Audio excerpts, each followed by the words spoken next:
तो इस तरीके से अभिलंब बल आपको निकालना है और आपको ध्यान भी रखना है कि ऐसा ही अपने को करना है। ठीक है, चलिए एक दो और हैं उनको भी अपन समझ लेते हैं, क्योंकि इस चैप्टर में केवल और केवल मतलब मोस्टली आपको नॉर्मल फोर्स यानी अभिलंब बल के ऊपर काम करना है। तो आप सबसे पहले इसे समझ लें, फिर आगे अपन मूव करते हैं। चलिए जरा थर्ड देखिए, जैसे मान लीजिए ये कोई सरफेस है इस तरीके से, ये थीटा एंगल बना है, थीटा कोण है, इसको नत समतल यानी कि इंक्लाइंड प्लेन बोला जाता है ना। चलिए इसके ऊपर मान लीजिए कोई बॉडी है ये, जिसका द्रव्यमान m है। ठीक है, अब ध्यान से समझिएगा, इसके ऊपर हम केवल अभिलंब बल को अपने को ज़रूरत है। आप देखिए क्या नीचे की तरफ एकदम लगता है mg, अगर द्रव्यमान m है तो नीचे की तरफ क्या लगेगा mg। अब देखिए इसके ऊपर एकदम से ना इस तल से लंबवत ये लगता है n ना, और वो नीचे की तरफ खींचेंगे तो ये जो एंगल है ये थीटा बनेगा। ये आप लोगों ने पिछले लेक्चर्स में देख रखे हैं, हो गया। अब देखिए जब इसकी बात कर रहे हैं तो इसका एक कंपोनेंट ये होगा तो इसका एक कंपोनेंट ये होगा। आपको एक चीज़ पता है यहाँ पर कि अगर ये mg और ये थीटा है तो ये आपका कंपोनेंट होता है mg cos थीटा, ये आपको पता है। इसकी अगर बात करें तो ये होता है mg sin थीटा। बात समझ में आ रही है। अपने को केवल और केवल अभिलंब से मतलब है, तो हम कहेंगे कि n और a mg cos थीटा बराबर होंगे। क्यों?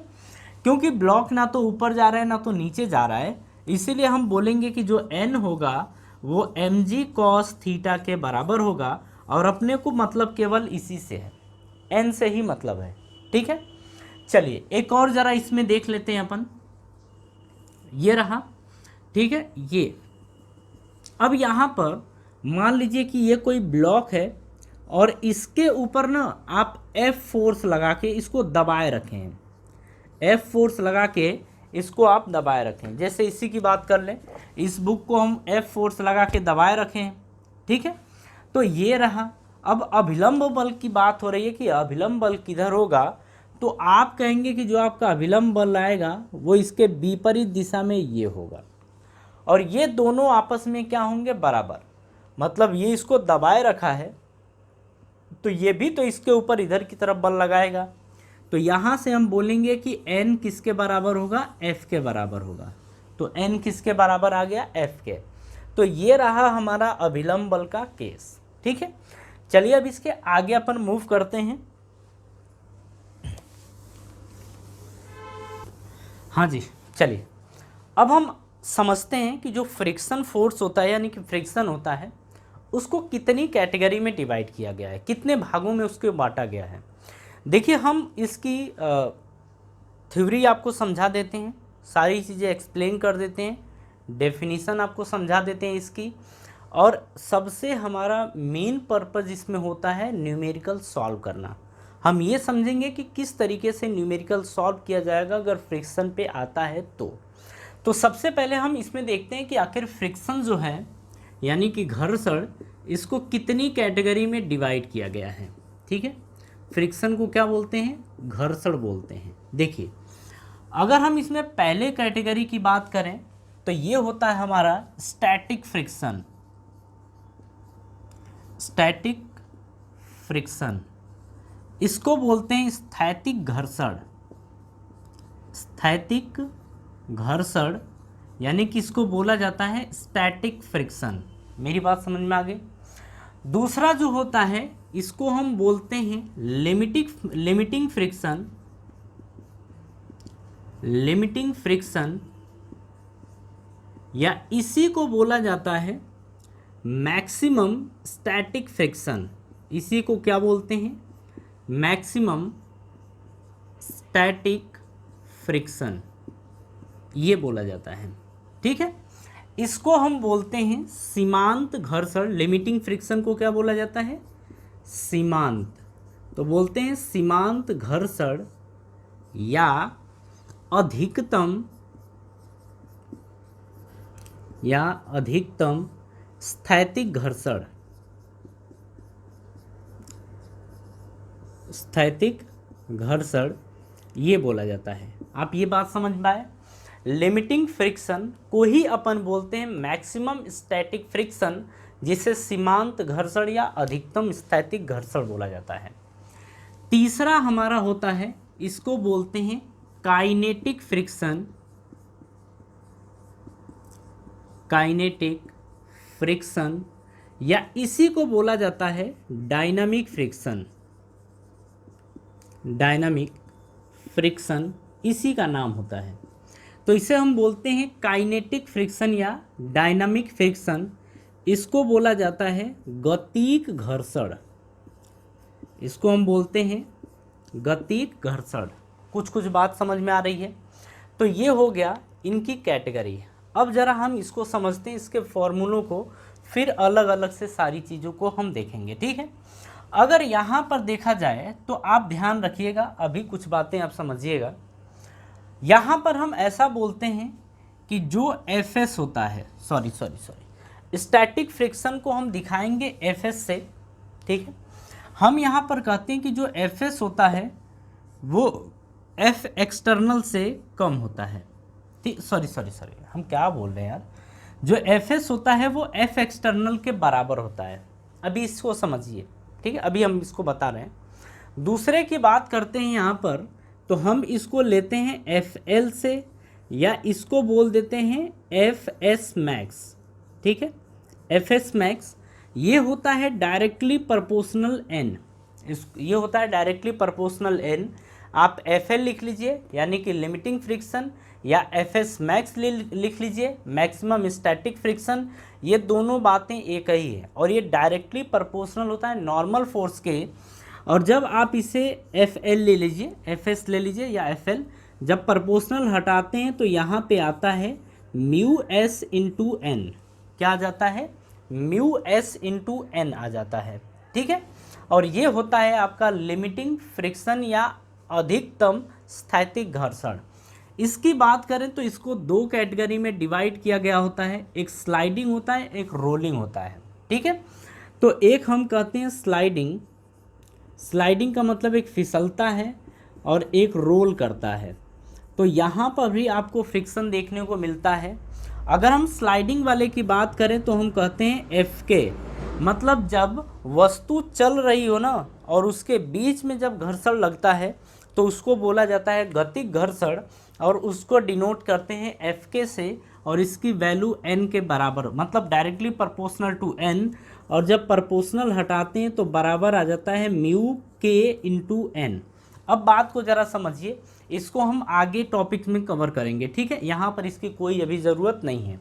ज़रा कहानी को आगे समझिएगा।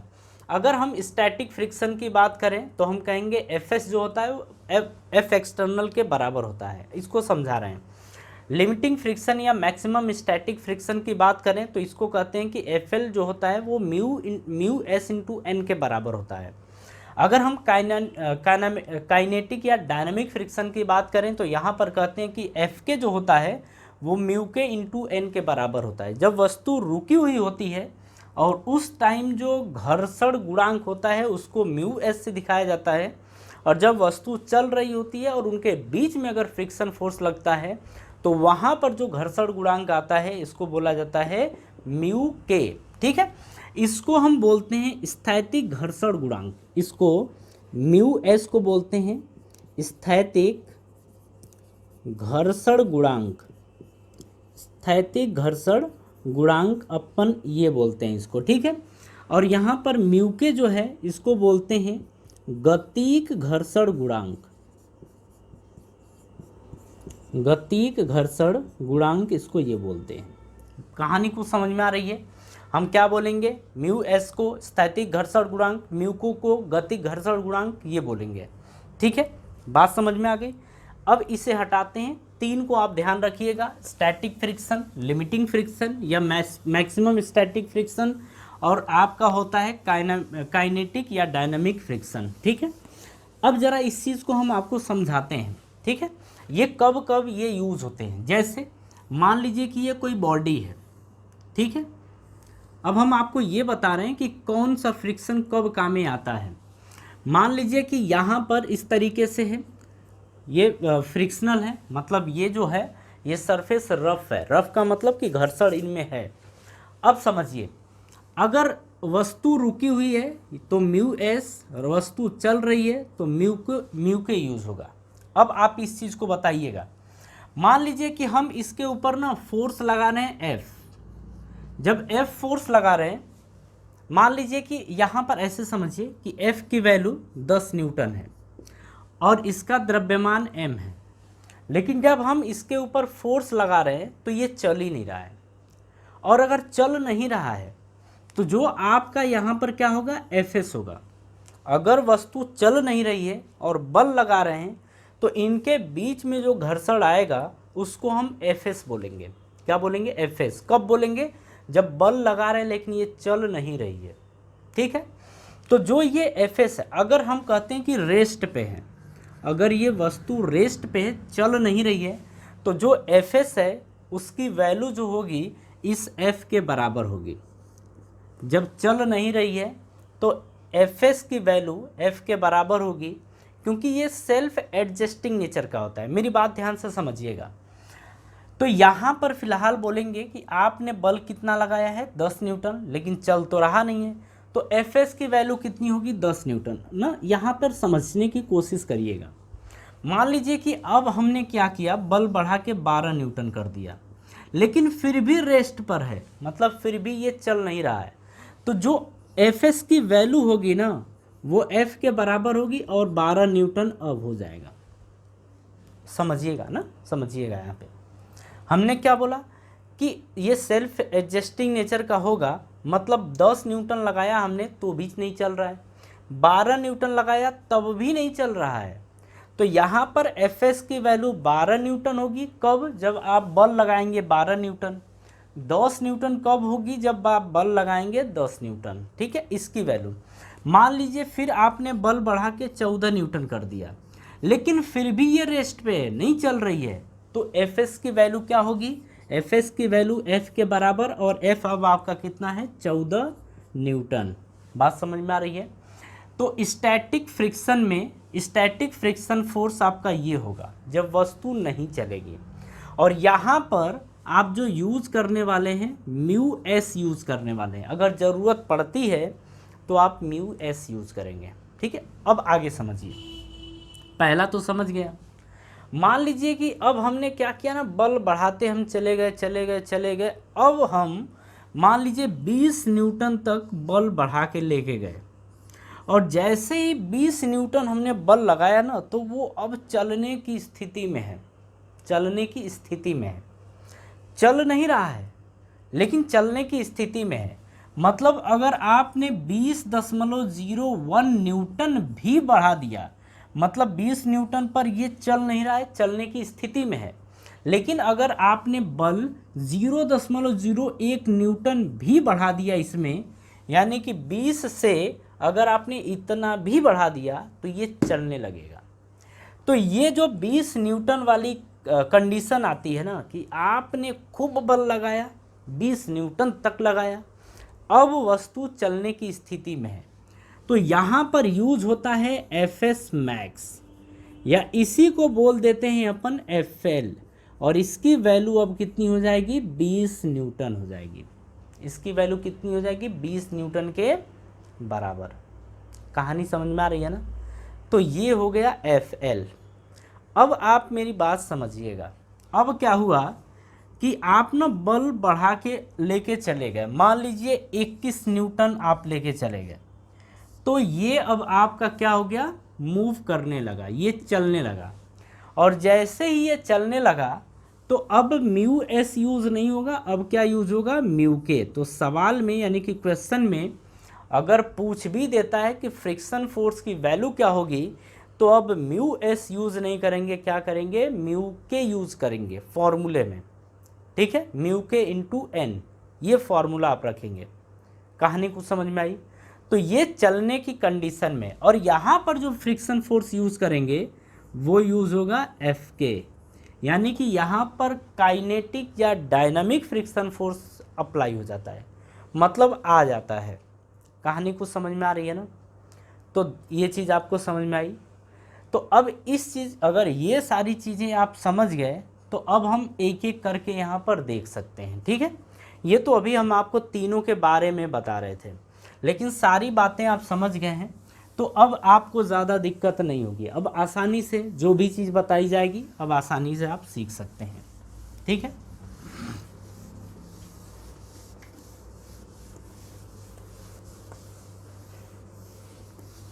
अब यहाँ पर हमारी हेडिंग होगी स्टैटिक फ्रिक्शन। ठीक है, मतलब ये पहला हम देखेंगे, हमें 3 देखना था ना, तो हम तीनों में से पहला देखते हैं स्टैटिक फ्रिक्शन। आगे फोर्स भी लिख देंगे तब भी चलेगा। इसको बोला जाता है स्थैतिक घर्षण। क्या बोलते हैं इसको? स्थैतिक घर्षण, ये बोल देते हैं। ठीक है, अब यहाँ पर समझिए ये कब यूज होगा। हम कहेंगे कि जब दो के बीच में कोई गति ना हो, मतलब आपने खूब बल लगाया लेकिन वो हिलने का नाम ही नहीं ले रहा है। जैसे मान लीजिए कि आजकल बेड बनाए जाते हैं, उनमें बहुत सारे कपड़े रख दिए जाते हैं, फिर उसी में सोते भी हैं, बर्तन सामान सब कुछ लोग रख देते हैं ना, और उसके बाद उसके ऊपर सोते भी हैं। अब उसको अगर आपको खिसकाना पड़ जाए एक स्थान से दूसरे स्थान तक ले जाने के लिए, आप खिसका नहीं पाएंगे जल्दी। तो वहाँ पे वो खिसकेगा नहीं, आप कितना भी बल लगा लें, अगर भारी है नहीं खिसकेगा, तो वहाँ पे कौन सा फोर्स काम करेगा? तो कहेंगे फ्रिक्शन फोर्स काम करेगा, है ना। तो हम कहते हैं कि अगर दो तलों के बीच कोई सापेक्ष गति ना हो, मतलब कि अगर एक के ऊपर, जैसे इसी हाथ के ऊपर अगर इसको चलाना चाहे और न चले, तो क्या हाथ और इस डिबिया के बीच में कोई सापेक्ष गति है? नहीं है। तो हम कहेंगे कि इसका मतलब यहाँ पर स्थैतिक घर्षण होगा। तो इसको अगर परिभाषा के रूप में लिखा जाए तो हम कहते हैं कि दो तलों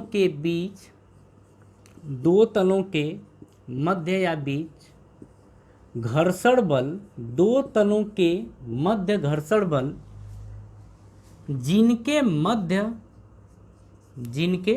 या बीच जिनके मध्य कोई सापेक्ष गति ना हो, या सापेक्ष गति भी लिख सकते थे ना, कोई सापेक्ष गति ना हो, स्थैतिक घर्षण कहलाता है। स्थैतिक घर्षण कहलाता है। स्थैतिक घर्षण कहलाता है। ठीक है, अब एक चीज़ और समझ लीजिए, ये नोट में आप जरूर लिख लीजिएगा। इसे कहेंगे कि यह सेल्फ एडजस्टिंग नेचर का होता है। आपने अभी देखा इसको, यह सेल्फ एडजस्टिंग नेचर का होता है। यह सेल्फ एडजस्टिंग नेचर का होता है। ठीक है, सेल्फ एडजस्टिंग नेचर समझ गए। जैसे हम 10 न्यूटन लगा रहे थे तो फ्रिक्शन फोर्स 10 न्यूटन लग रहा था। जैसे हम 12 न्यूटन लगाए तो वो भी 12 तक गया। जैसे हम 14 गए वो भी 14 गया। ठीक है, मतलब जब तक बल ना मतलब वो गति ना करने लगे तब तक वो इतना बना रहेगा। ठीक है, तो ये बात समझ में आ गई। अब जरा आगे की कहानी समझिए। यहाँ पर अगर हम कहें, हम यहाँ पर ये बोलते हैं कि अगर इनके मध्य, यानी कि दो वस्तुओं के मध्य कोई सापेक्ष गति नहीं है, तो जो आप एक्सटर्नल फोर्स यहाँ पर लगा रहे हैं, मतलब बाह्य बल लगा रहे हैं, वो आपके लिमिटिंग फ्रिक्शन फोर्स से कम होगा। मतलब ये जो होगा ना, इससे कम होगा। लिमिटिंग का मतलब एकदम लास्ट वाला, अब चलने वाला हो। तो अगर मान लीजिए एकदम चलने वाला कंडीशन आ जाए, जैसे कि हमने बोला कि 20 तक एकदम चलने वाली कंडीशन है, उसके बाद जैसे ही आप बल लगाएंगे वो चलने लगेगा, तो हम ये कहते हैं कि चलने वाली कंडीशन के पहले अगर आप चलने वाली कंडीशन 20 न्यूटन है, अगर 19 न्यूटन भी लगाएंगे तो नहीं चलेगा। तो हम वही बात कर रहे हैं कि जो आपने बाह्य बल लगाया है वो सीमांत घर्षण बल या अधिकतम स्थैतिक घर्षण से कम हो, तो हम कहेंगे कि ये स्थैतिक घर्षण का केस होता है। तो यहीं पर यही समझाया जा रहा है कि अगर FL से एक्सटर्नल कम हो तो ये चलेगा नहीं और ये इसकी कैटेगरी में आएगा। ठीक है, तो यहाँ से आप ये बोल सकते हैं कि तब, मतलब अगर ऐसा हो जाए तब हम कहेंगे कि FS जो होगा वो एफ एक्सटर्नल के बराबर होगा। जैसा कि आपने देखा कि 10 न्यूटन एक्सटर्नल फोर्स था तो ये भी 10, 12 था तो ये भी 12, 14 था तो ये भी 14। तो जितना आप जब तक वस्तु मूव नहीं कर रही है तब तक एक्सटर्नल यानी कि बाह्य बल के बराबर ही स्थैतिक घर्षण का मान होगा। ठीक है, अब यहाँ से ये भी समझिए जो एफ एस होता है उसकी वैल्यू कम हो जाएगी म्यू एस इंटू एन से। अब ये क्या चीज़ है ज़रा इस चीज़ को समझिए। ठीक है, आप सब कुछ देख चुके हैं। जैसे ये कोई वस्तु है जिसका द्रव्यमान m है। ठीक है, अब यहाँ पर हम कहेंगे कि मान लीजिए इनके बीच में म्यू एस है। ठीक है, म्यू एस, और आप इसके ऊपर कोई बल लगा रहे हैं, मान लीजिए F बल लगा रहे हैं, लेकिन फिर भी ये चल नहीं रहा है, तो हम कहेंगे अच्छा ऊपर की तरफ क्या लगेगा, N लगेगा, नीचे की तरफ आपका क्या लगेगा, mg, ये लगेगा ना। और हमने आपको बताया था कि अगर यहाँ पे म्यू एस आता है, अगर ये चल नहीं रहा है तो पीछे की तरफ क्या लगेगा, एफ एस लगेगा। तो एफ एस की वैल्यू जो होगी म्यू एस इंटू एन के बराबर होगी। एन क्या है, अभिलंब बल, तो इसकी value mu S into N के बराबर होगी। ठीक है, अब यहाँ पर समझिए, हम कहेंगे कि अगर ये चल नहीं रहा है तो इससे इसकी वैल्यू कम होगी, मतलब ये ज़्यादा होगा ये कम होगा, क्योंकि चल नहीं रहा है तो इसी के बराबर तो होगा ना। ये आपका अधिकतम चला जाएगा। अगर म्यू एस इंटू एन करेंगे तो ये आपका अधिकतम चला जाएगा, मतलब वो एकदम चलने की कंडीशन हो सकती है। ठीक है, लेकिन इसके बराबर नहीं होगा इसकी वैल्यू, कब तक, जब तक ना चले। मान लीजिए इसकी वैल्यू अगर सपोज कर लीजिए ये 20 न्यूटन आ गया और आप यहाँ पर बल लगा रहे हैं 10 न्यूटन, तो क्या एफ एस की वैल्यू 20 न्यूटन होगी, नहीं होगी ना, 20 से कम होगी। और कितनी होगी, 10 न्यूटन। ठीक है, बात समझ में आ गई। तो ये चीज़ आपको ध्यान रखना है। चलिए अब इसके बाद हम आपको कुछ बातें और समझा देते हैं, लेकिन हाँ ये आप याद रखिएगा कि स्टैटिक फ्रिक्शन फोर्स जो देख रहे हैं ये सेल्फ एडजस्टिंग नेचर का होगा। और ये जब इस तरीके का क्वेश्चन आएगा, यानी कि इस पे बेस्ड क्वेश्चन आएगा, वहाँ पर क्वेश्चन आपको संभल के करना होगा। अभी हम न्यूमेरिकल कराएंगे तो आप देखेंगे उसमें। चलिए यहाँ पर एक नोट की बात करें, और नोट में आप कई पॉइंट देखेंगे, तो ज़रा अब बोर्ड स्क्रीन पे आप देखिए, हमने ये पॉइंट आपको समझा दिए हैं। ठीक है, बस अब आपको इस चीज़ को समझना है एक बार। यहाँ पर देखिए पहला पॉइंट आपको दिख रहा है, यहाँ पर ये दिख रहा है आपको कि स्थैतिक घर्षण का अपना कोई अस्तित्व नहीं होता है। जब तक कोई बाह्य बल आरोपित नहीं किया जाता है तब तक स्थैतिक घर्षण बल कार्य नहीं करता है। ये चीज़ आपने देखा, हमने ये देखा कि अगर मान लीजिए इसके ऊपर आप कोई बल ही ना लगाएं, F की वैल्यू 0 हो तो, और ये खुरदुरा है, यानी कि यहाँ पर पीछे की तरफ Fs लगने के लिए तैयार है, लेकिन अगर इसके ऊपर बल लगाया जाएगा तब ये भी लगेगा। अगर ये नहीं लगेगा तो ये भी नहीं होगा। अगर आप किसी के ऊपर कोई फोर्स न लगाएं तो स्थैतिक घर्षण बल भी नहीं लगेगा, मतलब स्टैटिक फ्रिक्शन नहीं लगेगा। ठीक है, बात समझ गए। तो यही पहला पॉइंट बोला गया है।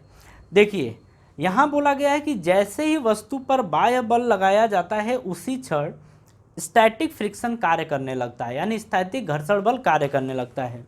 जैसे ही हम इसके ऊपर फोर्स लगाते हैं, जैसे ही बल लगाते हैं, वैसे ही आपका स्टैटिक फ्रिक्शन फोर्स काम करने लगता है। ठीक है, बात समझ में आ गई।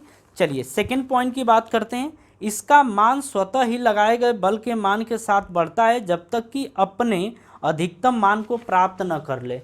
ये भी अभी हमने देखा था कि जैसे हम 10 लगा रहे थे तो ये भी 10 लग रहा था, 12 लगा रहे थे तब तक 12 लग रहा था, 14 लगा रहे थे तब भी 14 लग रहा था। तो यही चीज़ बोल रहा है कि यह स्वतः ही बढ़ते रहता है।